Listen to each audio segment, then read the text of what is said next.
How are you doing? This is David W. Williams, also known as Diamond Dave, the founder of the highest paid part-time job in the world, Options Trading Academy. And I just wanted to give some people a heads up that may be involved in the markets. And this is just going to be my own personal opinion. It's definitely not going to be financial advice. I'm not a financial advisor. However, if I did not feel extremely confident as to what is going on in this current market, I probably definitely wouldn't try to trade it. I may not even try to trade a buy the bottom. OK, because we currently don't really understand where the bottom is at based on the current events. And I don't necessarily have time to go into it, but we saw a little bit of a sell off earlier this year because of people starting to position themselves for the rise in the interest rate. Now we have this situation with Russia and really NATO, but it's kind of being presented as Russia and the United States. It could potentially start to bring China into the situation. And we don't necessarily know how it's going to go. I just heard that there was a cyber attack on elements of Ukraine. They think it came from Russia, but with these cyber attacks, you'll never really know where they actually came from. But we anticipated this would be the first step because the world that we live in now, when they get ready to attack you, the first thing they do is they try to take down all your cybersecurity. They do a lot of DDoS attacks because they understand that's a big part of what you use to defend yourself. So that was really the first step that we were looking for. However, what I want people to understand is that we're in a very volatile situation and there's a lot of things going on at the same time, more than there were 30 days ago. All right. What we were worrying about 30 days ago was how was the market going to react to Federal Reserve monetary policy? Now we got to add in this situation with the United States or really NATO and Russia that could also bring in China potentially because of a lot of economic situations that I'm not going to go into. And we don't really know how this is going to go because if there is a shortage of gas going to Western Europe, what that can do is impact the energy market because you're going to get more demand on other energy sources, which could drive up the cost of oil. I think Qatar just told the West that they're not going to supply the oil to the West in lieu, or they're not going to be the emergency supply. They're not going to be able to pick up the slack for the West behind this situation with Russia because they said they don't want to destroy their long-term contracts. Because really what that means is that they don't want to increase their supply because they don't want to destroy their gas market.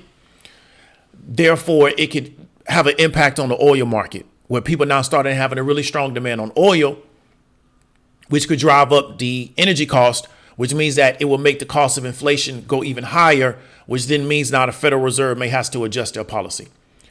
That's what I want people to understand. So things are very volatile. This whole thing can reverse next week because everybody could just, say, OK, we're just going to chill out. We're going to sit back down at the table and talk it out. Or it could just keep going on. That's what I'm trying to tell you, that there's a lot of volatility in the market right now. And if you're not very confident as to what you're doing, I will probably encourage a person to maybe just sit back, watch and listen. That's not financial advice. However, that's what I would do. If I wasn't really confident of the plays I was making right now, I would just sit back and watch. What I wouldn't try to do is guess, right? I wouldn't try to guess with this kind of volatility because it's not just coming from one issue. It's coming from multiple issues. And a lot of people are going to have their conspiracy theories. They're going to have their narrative, and that's cool. The difference between us and them as traders is we actually put money behind what we think we believe in. Easy for somebody to make a YouTube video. I actually have money in the market right now, right? So my understanding of what's going on and my, I don't know what you say, my conviction is a little bit higher than the average person that just makes YouTube videos is because I actually have money in the market, right? But I do a lot of research and I've been waiting not for this scenario with the United States and Russia or NATO and Russia, but I was waiting for this monetary policy issue to become a thing. So I was waiting for this all year. However, I just want to encourage you. So let me tell you a really quick story. I want to say maybe a year ago, it might have been 2020. It might have been 2 years ago because time is moving so fast now because I'm so busy. It was a September month, though. And I remember I had a really, really good October. I made a lot of money in October. And I rode into September and the market just started selling off really hard.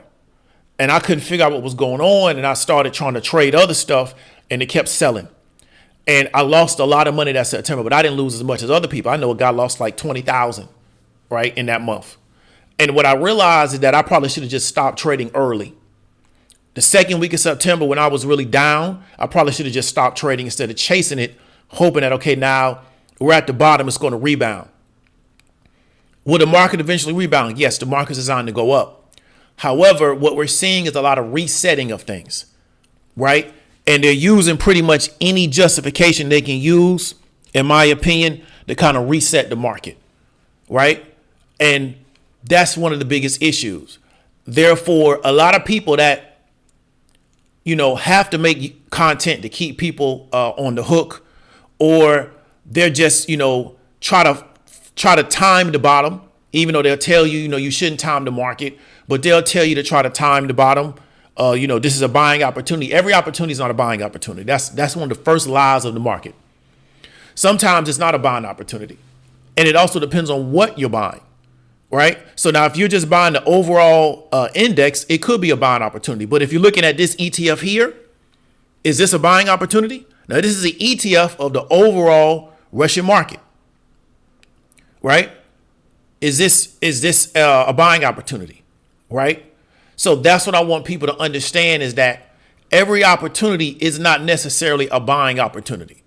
Sometimes it could be an opportunity for you to just get out of the way, sit back, watch, observe, take notes, understand what's going on, because this could all be over in, let's say, April or May, even though they say sell in May and go away. This definitely will be over by fourth quarter of this year, right? Most likely it'll probably be over by third quarter this year. All of this volatility will finally have a real solid direction. Therefore, I don't want people to get destroyed in this market in this particular time period, and then they can't come back because they don't know how to play the downside. I'm comfortable right now because this is what I get into. Other people may not be as comfortable because they may not have spent the last few years learning how to play the downside of the market, right? And there's nothing wrong with that. Everybody got their specialty in what they do. Some people are really good at playing the upside. There's nothing wrong with that. Therefore, that's what I want to encourage you. If I wasn't really comfortable in this particular area right now, I would just get out of the way. Let this stuff kind of pass over. Sometimes in life, if it's real hot, you just got to get out of the way and let things pass over and let the attention start to get on something else. And then you could come back out and do what you got to do. But if the tension is really hot in this area right now, it just may not be best, because, what you're seeing is a lot of really, really weird market behavior that's being done by a lot of really savvy people. And if you get in the way of the moves that they're making and you don't have the ability to kind of understand what's going on, you're just going to get rolled over in this market. And so that's not investment advice. This is what I would do if I was in that particular situation. I kind of just explained what I'm doing, but that works for my situation. It may not work for your situation. But one of the biggest things I want to do is make sure that you have longevity in these markets. And sometimes the way to have longevity is to get out of the fray and let the people who are prepared for this particular situation do what they do. And you get out and just observe it. And so now you got the experience. So when something like this happens again, which it will, you now kind of understand how to navigate it, as opposed to trying to learn on the fly with real money. Like I said, I would paper trade it if I didn't know it, but I would really consider maybe getting out of the way of this market and letting these things just unfold. So if you got any questions, hit me up in the comments. This is David W. Williams, also known as Diamond Dave. I'll talk to you later.